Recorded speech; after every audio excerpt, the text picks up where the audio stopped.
Please stop pushing. I can't take this anymore. The concert venue is packed tight. A man behind me keeps pressing into my backside. I'm wearing a mini skirt today with a thong underneath, and it only makes the situation worse. He lifts my skirt and presses himself against my hips. As the atmosphere heats up, someone in front of me slams into me, and I stumble back a step. My body stiffens as I feel like something just slid inside me. My name was Mandy Cox, and I was a diehard fangirl. I wanted a celebrity to notice me, so I dressed for attention. I wore heavy makeup and made sure nothing about me went unnoticed. My low-cut top revealed a wide stretch of skin, and my chest bounced with every step. I paired it with a mini skirt that barely covered my thighs and sexy white stockings which hugged my legs. But when I arrived, reality hit. The concert venue was packed so tightly I couldn't move, and the crowd swallowed me whole. The celebrity was never going to notice me. I craned my neck and shouted, "Darling, take me." I never imagined that line would draw the wrong kind of attention. Instead of the celebrity, it caught a filthy creep. After I shouted it, I became aware of a man behind me, repeatedly bumping into me. At first, I brushed it off. In a crowd that dense, accidental contact was easy to explain, but the feeling wouldn't go away. Something hard kept pressing against my butt from behind. I assumed I'd accidentally backed into his hand where it rested behind me, so I turned and offered a polite apology. "Sorry, I didn't mean to bump into you." He paused, then flashed a leering smile and said, "It's okay, I don't mind." When I turned back toward the stage, I felt him press against me again, more deliberate than before. I kept my attention on the celebrity on stage and shut him out. The man became increasingly brazen, pulling up my skirt and pressing close against my backside. I had only a thong on underneath, which left my butt exposed. I felt his touch directly against my skin and assumed it was his finger. Only then did I realize something was wrong.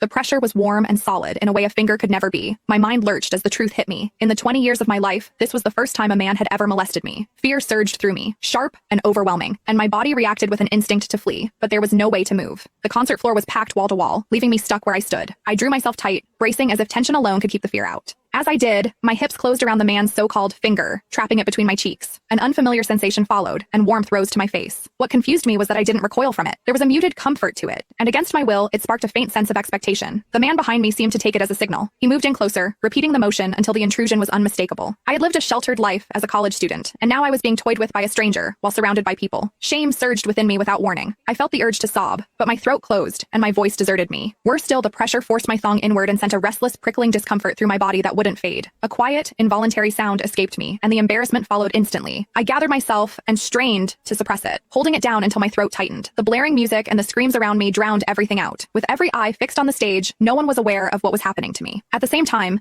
the intensity continued to rise, touching something deep inside me. I bit down on my lip as cold sweat traced my spine.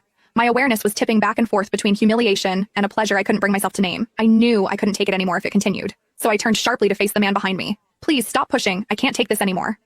When I finished speaking, the man leaned toward me and whispered in my ear, "Is it exciting, the way I'm pushing against you?" The shame was overwhelming, and I was on the verge of crying. I'm a virgin. I've never done that kind of thing.